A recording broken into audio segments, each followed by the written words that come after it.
Hello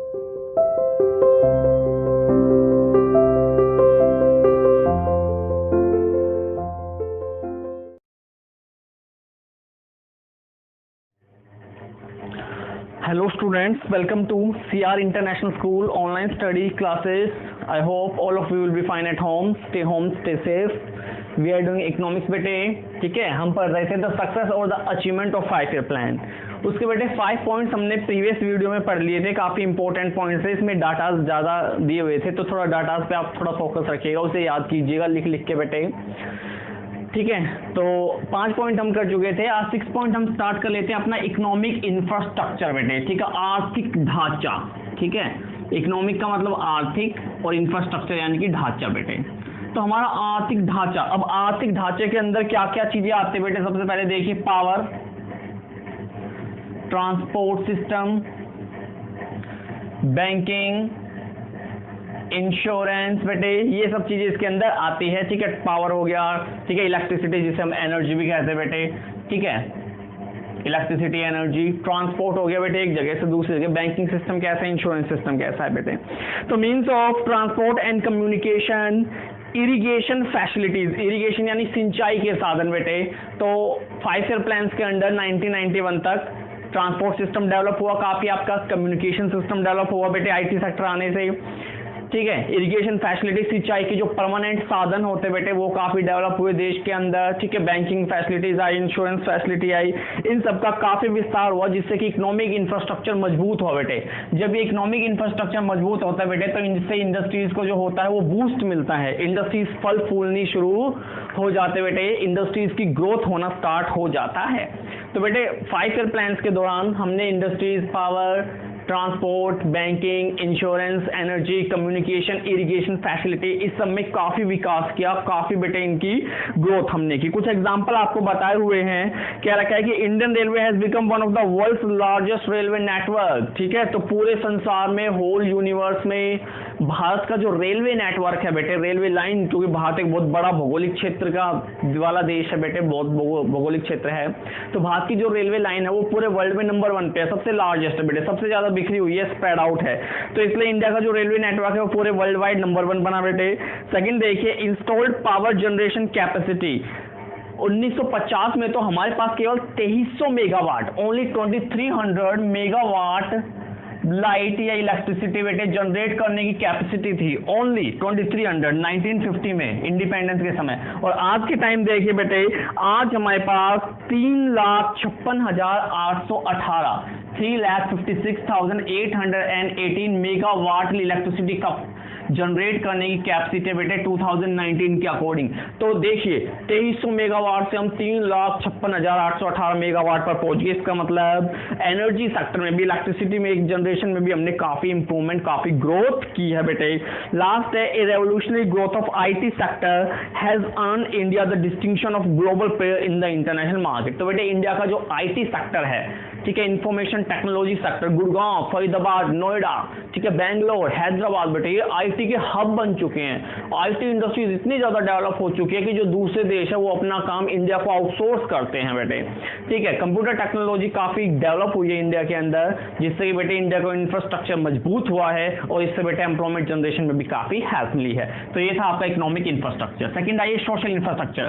बेटे देखिए social infrastructure में दो चीजें आपकी आएंगी, दो कंपोनेंट होते हैं सोशल इंफ्रास्ट्रक्चर के, health and education, health and education बेटे। तो ये दो चीजें होती हैं, हेल्थ एंड एजुकेशन। तो बेटे ड्यूरिंग द 5 ईयर प्लानिंग, ठीक है, 1991 से पहले बेटे हमने अपना सोशल इंफ्रास्ट्रक्चर भी काफी डेवलप किया, हमने हेल्थ फैसिलिटी डेवलप की बेटे, एजुकेशनल इंस्टीट्यूशंस हमने नए नए खोले, यूनिवर्सिटी, स्कूल्स, कॉलेजेस, ये सारे हमने खूब ओपन किए, जिससे कि हमारा जो एजुकेशन सेक्टर बेटे वो काफी मजबूत बन पाया। देखिए बताया हुआ है कि जो डेथ रेट थी बेटे वो 1951 में जो डेथ रेट थी होती 27 पर 1000, यानी 1000 लोग अगर जन्म लेते हैं तो उसमें से 27 की डेथ हो जाते बेटे। लेकिन इस टाइम अगर आप डेथ रेट देखें तो वो केवल बेटे 6.5 है, यानी 1000 लोगों के पीछे केवल 6 व्यक्तियों की डेथ होती है, पर 1000 में निकाली जाती बेटे डेथ रेट।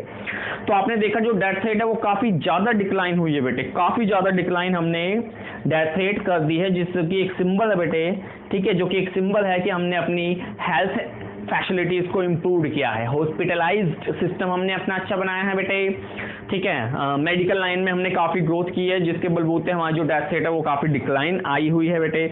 एवरेज लाइफ देखिए, उस समय पर एवरेज लाइफ जो थी बेटे, ठीक है, जिसे जीवन प्रत्याशा दर कहते हैं, केवल 32 ईयर्स थी, ठीक है। 1950 में केवल 32 ईयर्स एक पर्सन अलाइव या जिंदा रहता था बेटे। इस टाइम 69.5 पे, यानी इस टाइम लगभग 70 साल तक एक आदमी भारत के अंदर जीता है, जो कि एक फिर से प्रमाण देता है कि हमारी मेडिकल फैसिलिटीज और हेल्थ फैसिलिटीज काफ़ी इंप्रूव, काफ़ी ग्रोथ हुई है बेटे। तो इस तरह से हमने जो अपना सोशल इंफ्रास्ट्रक्चर है उसमें भी काफ़ी डेवलपमेंट किए बेटे। एजुकेशन फैसिलिटीज अगर आप देखो बेटे, तो number of schools going childrens में इंक्रीज हुआ है बेटे। 3 गुना हमने अपनी एजुकेशन फैसिलिटीज बढ़ाई है। स्कूल, कॉलेजेस, यूनिवर्सिटीज, इन सबको ओपन किया है, इन सबका बेटे, ठीक है, मैन्युफैक्चर बनाया है इन सबको, और स्कूल गोइंग चिल्ड्रंस में वृद्धि हुई है। तो इस तरह हमने अपने सोशल इंफ्रास्ट्रक्चर में डेवलपमेंट किया है। इसके बाद आ जाइए एम्प्लॉयमेंट बेटे, ठीक है, रोजगारी। तो हमने रोजगार के भी बहुत सारे साधन, बहुत सारे अलग अलग अपॉर्चुनिटीज या अवसर पैदा किए हैं बेटे लोगों के लिए, चाहे वो ग्रामीण इलाकों के लोगों की बात हो या शहरी लोगों के इलाकों की बात हो बेटे। हमने स्मॉल स्केल इंडस्ट्रीज ओपन की बेटे ग्रामीण इलाकों में, जिससे ग्रामीण लोगों को काम मिलता है। शहरों में हमने बेटे IT इंडस्ट्रीज डेवलप की है, जिससे कि पढ़े लिखे लोगों को, ठीक है, वेल प्रोफेशनलाइज लोगों को काम मिलता है, रोजगार मिलता है बेटे। तो कहने का मतलब है एम्प्लॉयमेंट में भी हमने काफी तरक्की की बेटे, काफी आगे हमारा इंडिया चला है। तो इन्होंने कहा इन डिफरेंट 5 ईयर प्लान्स बेटे, government has launch several employment generation schemes. तो गवर्नमेंट ने बेटे अलग अलग एम्प्लॉयमेंट जनरेशन स्कीम्स लागू की है।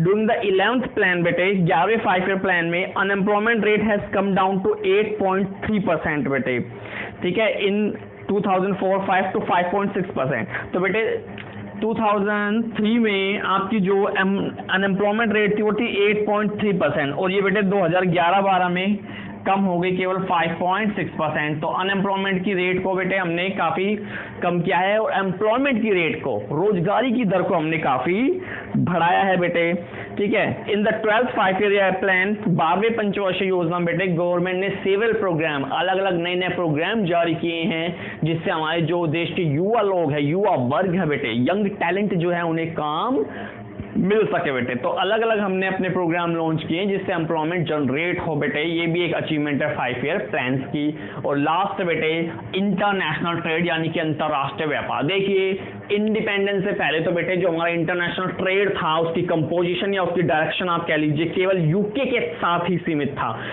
यूके, द यूनाइटेड किंगडम बेटे, जो रूल कर रहा था इंडिया के ऊपर, केवल खुद के साथ इंपोर्ट करता था और खुद के साथ ही एक्सपोर्ट करता था बेटे। लेकिन अब हमने, और एक चीज और बेटे, इंडिया एक्सपोर्ट उस समय केवल रॉ मटेरियल का करता था यूके को, और इंपोर्ट केवल फिनिश गुड्स का करता था यूके से बेटे। लेकिन इस समय, ठीक है, 1991 के आसपास बेटे, क्योंकि ये 1991 की बात हो रही है, तो इस समय आज कंपोजिशन ऑफ ट्रेड है बेटे।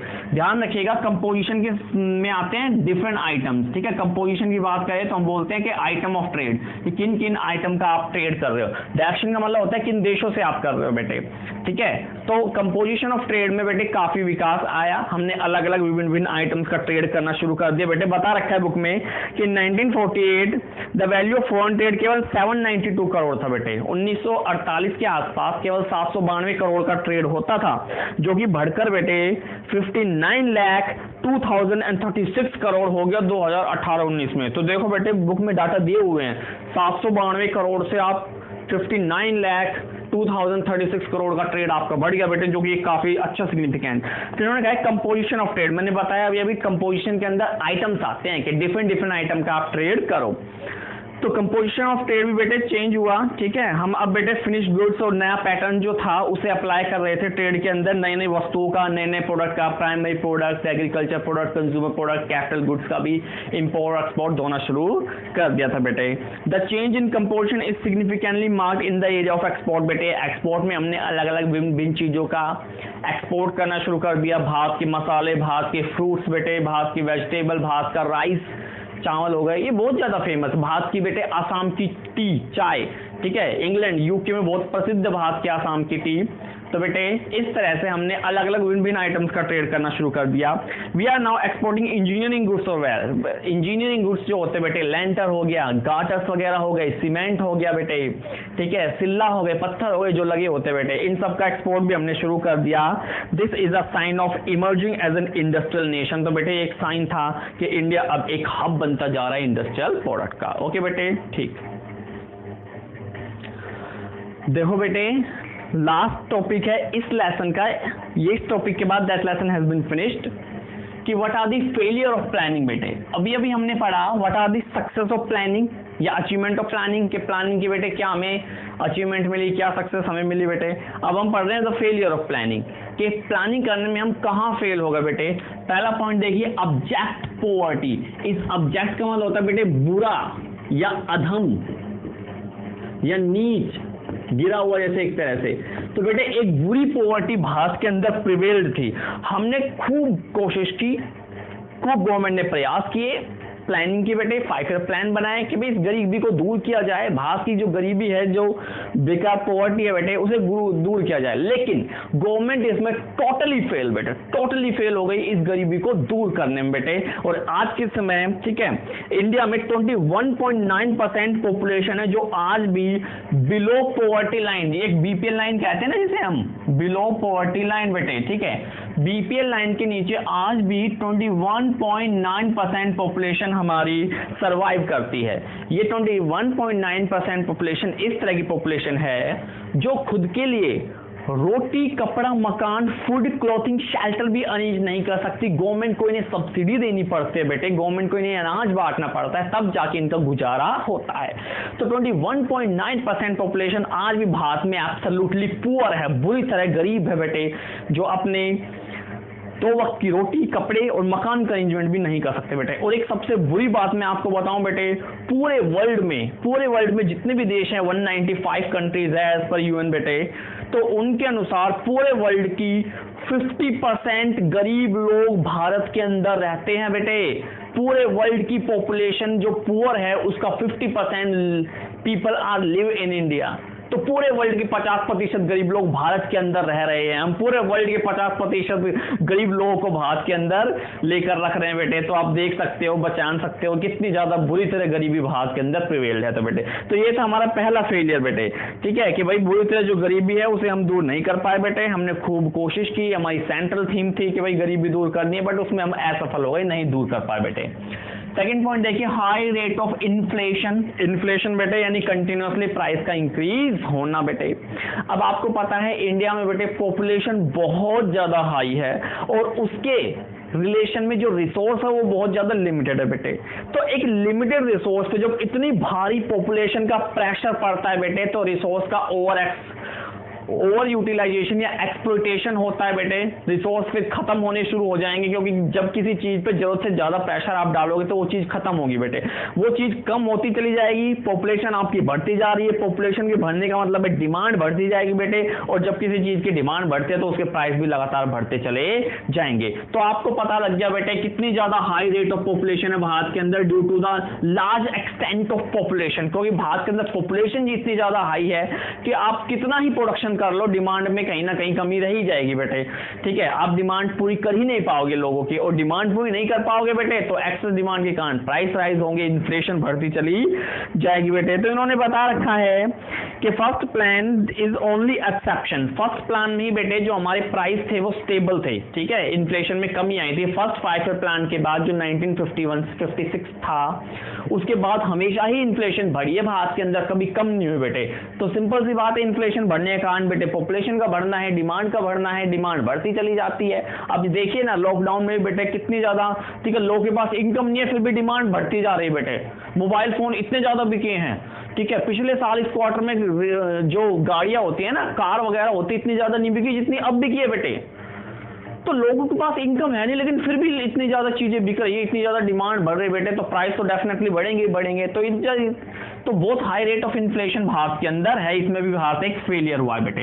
नेक्स्ट देखिए, हाई रेट ऑफ अनएम्प्लॉयमेंट। तो अनएम्प्लॉयमेंट यानी कि बेरोजगारी बेटे। कितना ही आप कोशिश कर लो कि भाई हम रोजगार क्रिएट करेंगे, युवाओं को रोजगार देंगे, भाई ग्रामीण लोगों को रोजगार देंगे, बट कोई भी गवर्नमेंट आए, चाहे वो बीजेपी की हो या कांग्रेस की बेटे, कोई भी गवर्नमेंट इस संदर्भ में या इस रिलेशन में तो सक्सेसफुल बिल्कुल नहीं हुई है बेटे। हमेशा भारत के अंदर बेरोजगारी इतनी ज्यादा होती है बेटे कि चोरी चकारी डकैती लूटपाट, एटीएम की चोरी करना, कत्ल करना, अपहरण करना, ऐसी वारदातें होती रहती है क्योंकि लोगों के पास पैसा नहीं होता बेटे। और जब पैसा नहीं होता तो पेट भरने के लिए आपको कुछ तो करना ही पड़ता है बेटे, तो लोग कुकर्म करना शुरू कर देते हैं फिर। तो इस वजह से बेटे अनएम्प्लॉयमेंट बहुत ज्यादा है बेटे। फर्स्ट 5 ईयर प्लान में देखिए, फर्स्ट 5 ईयर प्लान आपको पता है 1951 से 56 तक था बेटे, ठीक है। उस समय 53 लाख लोग भारत के अंदर बेरोजगार थे, 53 लाख पीपल वर अनएम्प्लॉयड बेटे।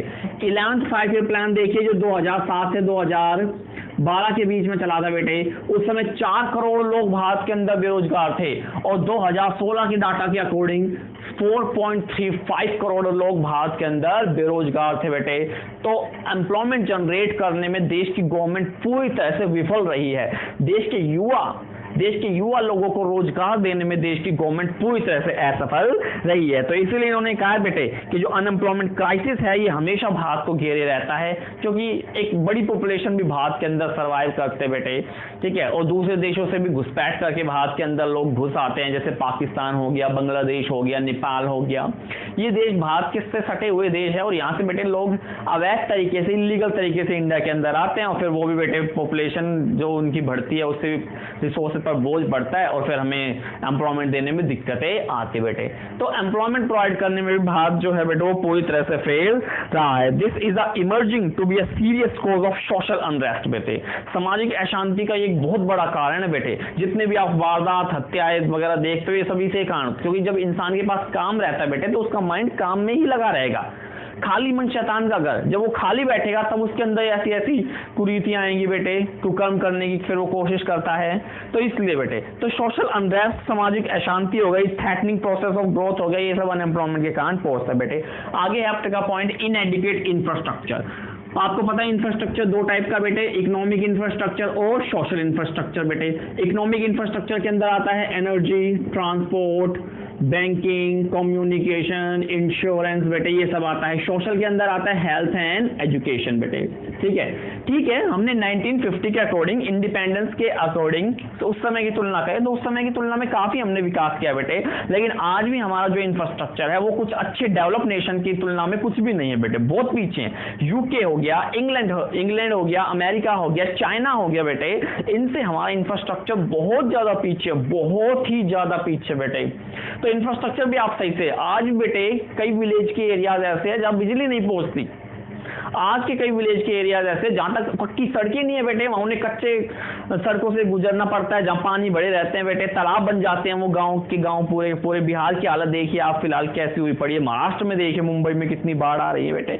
तो ये एक सिंबल है एक खराब इंफ्रास्ट्रक्चर का, पुअर इंफ्रास्ट्रक्चर का। जो हमारा ढांचा है बेटे, आर्थिक ढांचा और सामाजिक ढांचा काफी खराब है, ठीक है। हेल्थ और एजुकेशन में बेटे, ठीक है, इंडिया में सबसे ज्यादा मोटापे वाले जो लोग होते हैं वो इंडिया के अंदर सबसे ज्यादा है, ठीक है। तो आप सोच सकते हो कि हेल्थ की फैसिलिटी और हमारी एजुकेशन, ठीक है एजुकेशन तो है लेकिन हमारी एजुकेशन ओनली थ्योरेटिकल बेस्ड है बेटे, प्रैक्टिकल बेस्ड एजुकेशन हमारी बिल्कुल भी नहीं है, ठीक है। हमारी जो एजुकेशन वो बेटे डिग्री ओरिएंटेड है, ठीक है। इंडिया के अंदर रिसर्च सबसे कम क्यों होते बेटे? अभी कुछ टाइम पहले रिसर्च के डाटा डिस्क्लोज किए थे बेटे एक इंटरनेशनल ऑर्गेनाइजेशन में।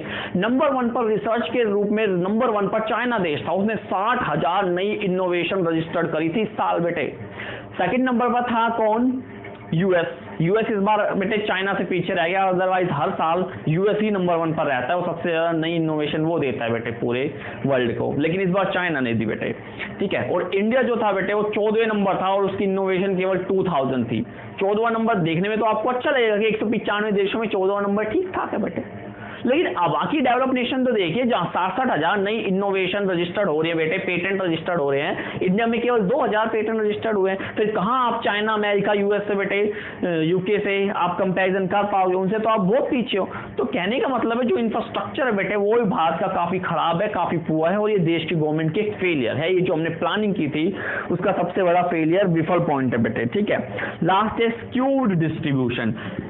एक होता है बेटे इक्वल डिस्ट्रीब्यूशन ऑफ इनकम, जहां पर अमीर और गरीबों का जो गैप होता है वो काफी कम हो जाता है। एक होता है स्क्यूड डिस्ट्रीब्यूशन यानी असमान वितरण। इस स्क्यूड को आप असमान लिख लीजिएगा बेटे, तो आय का जो वितरण होता है बेटे वो असमान होता है। जो अमीर लोग हैं वो भारत के अंदर और अमीर होते जा रहे हैं, और गरीब बेटे पुअर लोग हैं वो और गरीब होते जा रहे हैं बेटे। जो इनकम का डिस्ट्रीब्यूशन वो इक्वल ना होकर अनइक्वल होता जा रहा है बेटे। हेव्स और हेव्स नॉट में गैप क्रिएट हो रहा है। हेव्स का मतलब अमीर, हेव्स नॉट मतलब गरीब बेटे, ठीक है, या रिच और पुअर बोल लीजिए आप। तो इनका बहुत बड़ा गैप क्रिएट होता जा रहा है बेटे, ठीक है। और इसी गैप के कारण जो देश की गवर्नमेंट है बेटे वो मजबूर हो जाती है कोटा सिस्टम लाने पर, कास्ट सिस्टम, कोटा सिस्टम लाने पर बेटे, ठीक है, कि जो पुअर कास्ट के लोग हैं, जो SC ST के हो गए या BC OBC के हो गए बेटे, इनके लिए कोटा देती है और जनरल को बेटे छोड़ देती है, ठीक है, फाइट करने के लिए। तो ये कोटा सिस्टम इसी चीज का रिजल्ट है कि भाई इतना ज्यादा असमान वितरण होगा आय का, अमीर अमीर होते चले जाएंगे, गरीब तबका दबता चला जाएगा बेटे। तो इससे जो सोशल अनरेस्ट है, सामाजिक अशांति भी आएगी और देश बेटे कहीं का कहीं चला जाएगा, ठीक है, डेवलपमेंट की प्रोग्रेस पे ना जाए, कहीं चला जाए। इसीलिए बेटे कोटा सिस्टम लेकर आती है ताकि गरीब लोगों को कोटा दिया जाए, भाई नौकरी में कोटा दिया जाए ताकि उन्हें भी आगे मिलने के चांस मिल सके बेटे। Thank you very much. ये लेसन आपका कंप्लीट हो चुका है। नेक्स्ट वीडियो में हम थर्ड लेसन शुरू करेंगे। थैंक यू वेरी मच बेटे।